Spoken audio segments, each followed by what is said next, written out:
I like to keep a specific list of movies which I want to see, and most of those movies on the list tend to be with the express intention of reviewing them at some point, at least if they are good enough to do so. Now, this particular movie was definitely on that list, and recently I finally got around to seeing it. Now, this movie suffers from some of the things which I've mentioned with other films before, both older and newer, and I think one of the biggest issues that the film has is the title. Now, there's nothing inherently wrong with the name Brawl in Cell Block 99, but the problem is it's kind of vague, but in a specific way. So the title is easy to remember if you know it, but at the same time, it's not necessarily the most catchy thing around. Plus, then you've got a lead actor who's typically known for comedy rather than ultra-violent action, which is what this movie is, and that is, of course, Vince Vaughn. Now, one of the best things that Vince Vaughn has going for him in terms of this kind of movie is his size. He's a big guy, roughly the same kind of height as Jeff Goldblum, around 6'5", 6'6", so he's a big guy. But usually in his movies that isn't something that's highlighted. In this movie that is used to great effect, and I have to say, before I get into the meat of the review, that this movie, completely unexpectedly to me, but it actually may have presented me with the most relatable movie character, for me personally, that I have ever seen in a film. And I can say that without even having to cross-reference it with any other movie that I've seen so far, because movies like that would automatically stand out, and none of them do. This movie, in some ways at least, was like seeing myself on screen. And although, of all the movies out there, this probably isn't the kind of film that a lot of people would want representing them, it was actually pretty cool to me to see a guy, or a portrayal of course, on screen that I could identify with so much. So many things about this main character played by Vince Vaughn were very, very personally relatable to me. The fact that he's not necessarily the most talkative or loudest guy around. Of course I talk a lot on YouTube, but that's about it. He's a big guy, but also tends to be, strangely enough, the focus of smaller people trying to make a name for themselves. That's something which I've always had an issue with as I grew up. And at the same time, he's someone who is strangely always underestimated by everyone around him, particularly those who want to pick a fight. Again, I can definitely relate to that. And various other things about him, such as the fact that he tends to direct most of his violence to inanimate objects rather than the people around him, unless absolutely necessary. Again, I loved seeing that in the film. I can most definitely relate to that, as can my ex-laptops, who have all suffered my wrath. But as far as people go, I don't have that approach to people. And in this movie, I like the fact that the role and the character that Vince Vaughn plays is completely different to what I went into the movie expecting him to be. Because, to put all the cards out on the table, Brawl in Cell Block 99 is not a story-based movie. It's a character-based movie. Basically everything in the film is just incidental to what is happening to his character. It's just one of those films. Now, at the same time as going in with an open mind and expecting something along the lines of maybe an Equalizer or a John Wick or something like that, this is again not that type of film at all. In some ways, it's actually far more grounded and realistic than those movies. And funnily enough, I would actually relate the violence and the portrayal of the violence in this movie to be kind of like two other movies which I enjoy for different reasons put together. It reminds me of Green Room, which is very realistically violent, and also Bone Tomahawk, which is extremely violent at the end. Now, that relation to Bone Tomahawk is not an accidental one, because this movie had the same writer and director as Bone Tomahawk. Now, I reviewed that movie a while back, and the funny thing is that what connects both Brawl in Cell Block 99 and Bone Tomahawk is that the trailers are extremely misleading, because what they present the movie as being is not what you get, and that could definitely lead some people to being disappointed. If you go into this movie expecting just all-out brawling action from start to finish, you will not get that. This is a very slow burn movie. Even when things start to get going, the fighting is not constant. It tends to be short bursts of violence throughout the story, but especially in the second and third act, which again is very much like Bone Tomahawk. That has a very slow burn, although I would say a much slower burn than this one, and on that point I do definitely think that the director and writer has most definitely improved since Bone Tomahawk, because for me Bone Tomahawk has a lot of things that I like. Kurt Russell, for instance, one of my favourite actors. The ending has some great brutality. The look and the vibe of the film I do enjoy. And the concept of a Western horror is just inherently cool. Stuff like The Borrowers, also tried that as well. But there are a lot of things that hold it back for me. For instance, the super slow pacing really hurts rewatchability because it just doesn't need to take that long. In this movie, however, it's much more justified, and it's also not as slow. Now, the first third of the movie, or you could say the first quarter in particular, you might be put off a little bit because it does take its time. But I would urge you to stick with it, because this is the kind of movie which, had it seen more eyes and been viewed by more people, it could have even had awards buzz. Now, I'm not aware of any awards that it did win, say for the performance or anything like that. It may have won some that I'm not aware of, but even as far as the box office, it really did not do that well. In fact, the international box office is quoted as being around $7,000 due to a limited release. That is ridiculous. If that is correct, that is insanely low. That might even be the lowest of any modern film I've reviewed. Now, thankfully, it made up some in video sales through DVDs and Blu-rays. It made $1.4 million from that, but even so, it deserves to be seen by so many more people than that. Now, the essential story and the plot of the movie, as I said, is more about just following this guy's life, at least for a period of time. It's not start to finish kind of thing, but basically he is a hard-working guy working for a garage, and he gets laid off very early on in the film. He's the kind of guy who's not looking for fights all over the place. He's a family man at heart, even though he doesn't necessarily look it, and that's the most deceiving thing about him. He doesn't look as caring of a character as he actually is, and you learn that throughout the film. It's all about family, really, in a funny kind of way. Now, as he goes through the movie, after being laid off very early on, he decides to enlist the help of an older friend. It's implied, at least, that he's a friend, at the very least a known acquaintance to him, to do some questionable package delivery, let's say, for this friend, which his wife at the time opposes. She, for obvious reasons, doesn't want him doing that kind of work, but the movie skips forward later on, and again, that isn't really a spoiler, it's all very early on, to some success that he's having, you could say, in this role. But on one particular day, a job goes wrong, and he decides to make a stand on one particular side of the fight. And the rest of the film is a result of that choice. Does he regret it afterward? Does he believe that it's right? Well, that's for you to decide, because a lot of the film is just watching him be very introspective, or introspective, however you want to pronounce it. It's not the kind of movie that spoon-feeds you whatever he's feeling at the time, and again, I love that because I can relate to it a whole lot, and I love the way it played out. Now, the rest of the story doesn't really need to be gone into that much because, as is often the case, you can't really get super into it without spoilers, but it basically chronicles his prison time and how things kind of go from bad to worse, but for a specific reason. You do get the very deliberate and definite feeling in the movie that he's never really out of his depth. He is always quietly in control of whatever situation he's in, even though other people are foolish enough not to realise that. So what about the individual scores for the movie?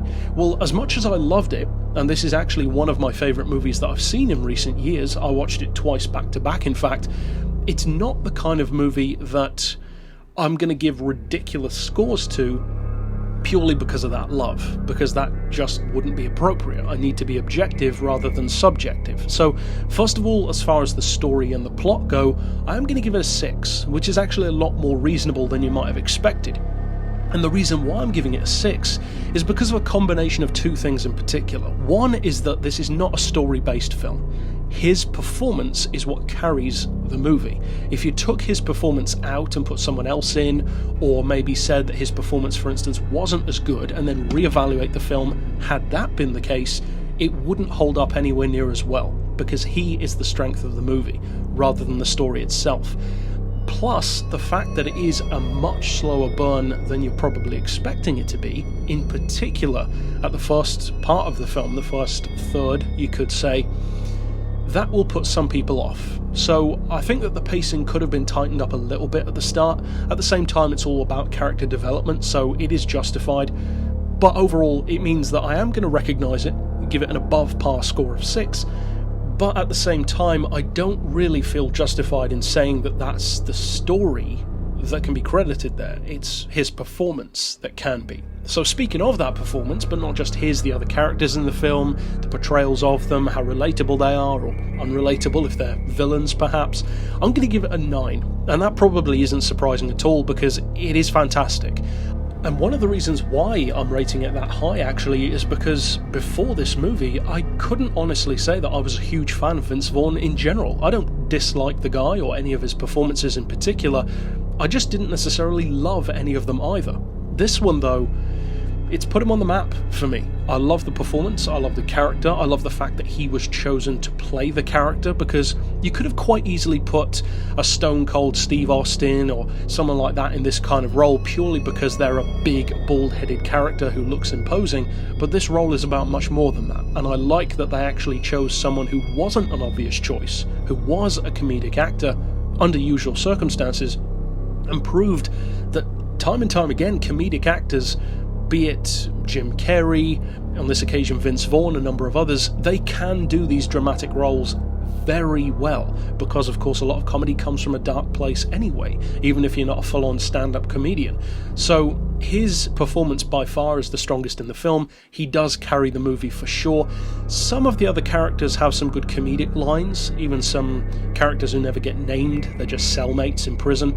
Some of the antagonists, be it guards or straight-up enemies, they're interesting. Some of them are a little bit cartoonish, and some of the violence lends itself toward that as well. In a similar way to Bone Tomahawk, the violence is so extreme, almost in a Tarantino-esque way, that it can kind of have a tendency to go over the top sometimes, but I think the overall appearance of the film kind of helps it from being ridiculous. It holds it back a little bit.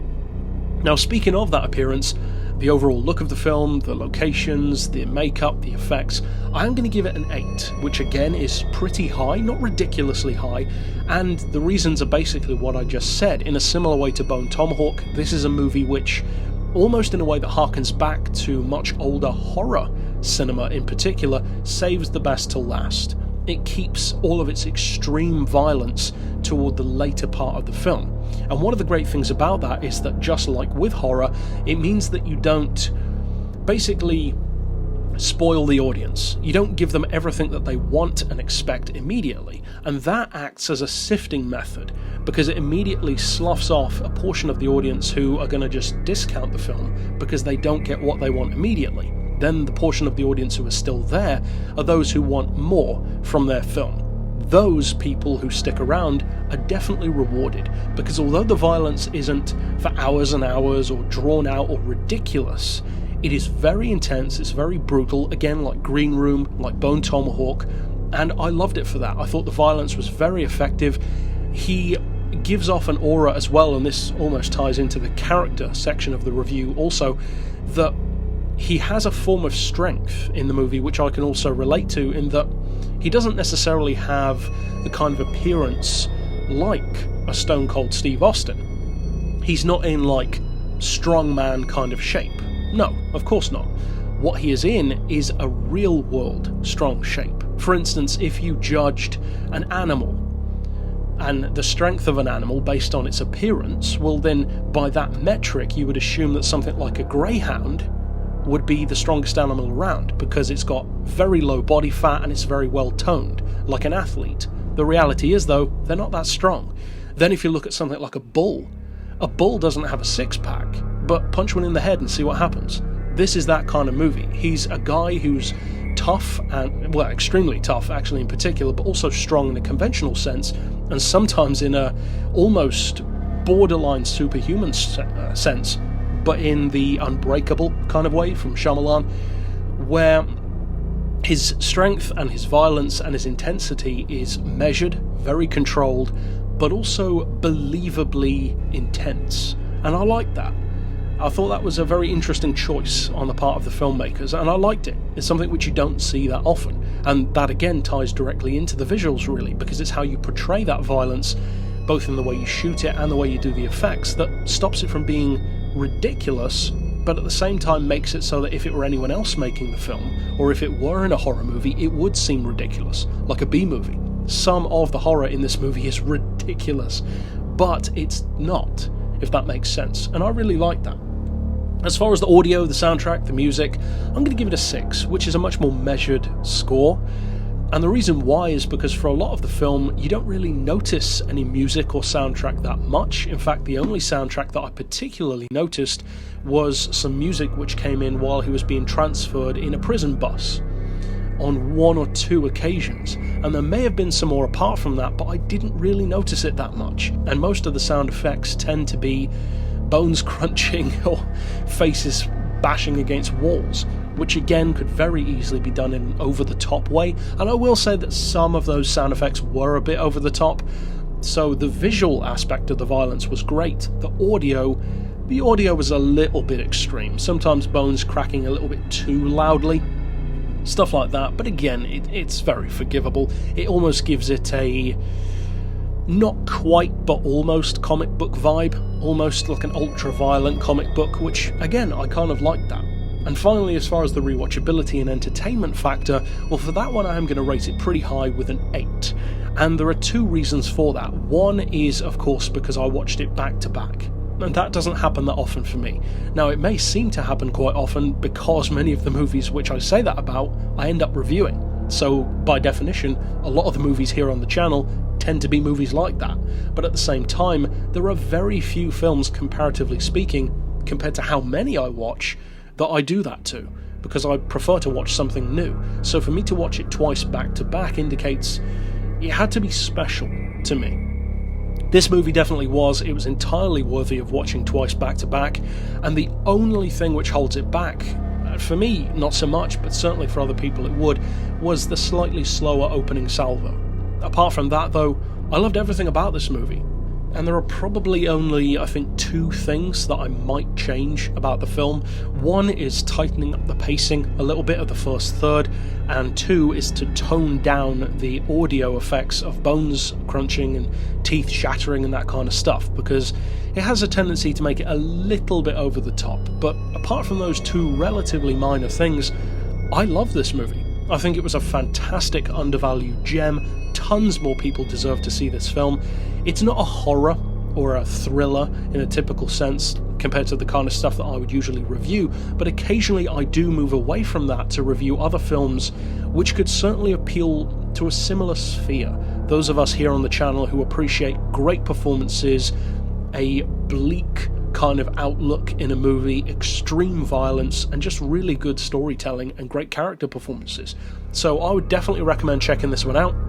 And overall, as a tabulation of all 5 of those categories put together, I'm going to give Brawl in Cell Block 99 a 3.7 out of 5, which might not seem ridiculously high, but as I said, as much as I love the movie with very high scores for character and visuals in particular, and of course the rewatchability, it still wouldn't be fair to say that the story is up there with like an Old Boy or Inception or something like that, because of course not. It's a completely different kind of film.